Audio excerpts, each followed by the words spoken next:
Let's say you retire and want to take up some off-road entertainment. You head down to the Yamaha dealer and pick up this little gem, the Yamaha TTR 230. A great little bike for a first-timer. You're ready to go for a ride, so you load the bike into the back of your Toyota Tacoma.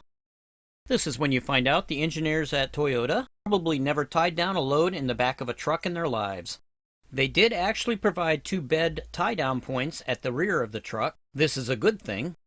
But if you want to tie anything down anywhere else in the bed of the truck, they provide these plastic tie-downs way up here. Their load-bearing capacity is not very high. I can tell you if you use a ratchet strap on them, you will hear cracking coming from the truck.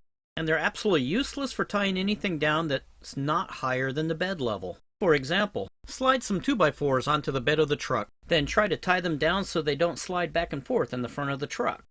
I decided to fix this problem by installing 4 more high-capacity tie-down points in the bed of the truck. When I drilled the mounting hole, I was in for another surprise from Toyota.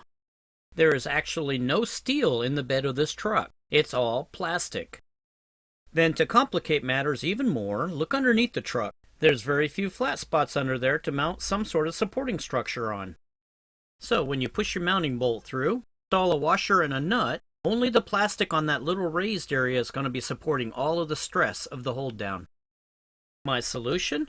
Large 11-gauge metal plates. The plates are large enough to span several of those ridges, spreading the load out, and the mounting nut will be welded onto the plate to make it easier to install. The mounting bolts I used were 3/8 inch, 1 inch long. Using the trusty plasma cutter, I first cut out the hole where the mounting bolt's going to feed through. Then I cut the steel plate to size.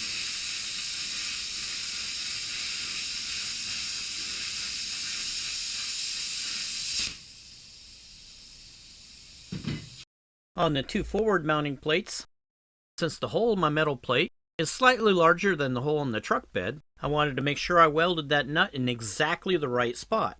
So I just taped it in place using painter's tape.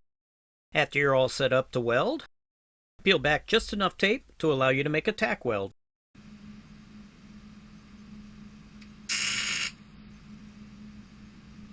Oh yeah, and put out the fire.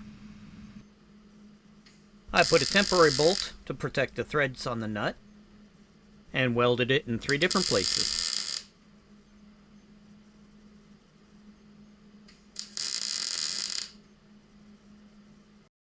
The way I can tell that my welds penetrated the steel is you can see heat discolorations on the opposite side of the steel. Paint your steel plates to keep them from rusting, then install the tie-downs. This is what the tie-downs in the middle of the bed look like. And this is on the forward of the bed. Since a grooved bed makes very little sense to me, I run a piece of plywood in the back of the truck. Cut notches into that plywood so you can access the new tie-downs. And there you have it. You can now take your new retirement hobby, load it in the back of your truck, and hit the trail, despite Toyota's efforts to stop you. Well, thanks for watching.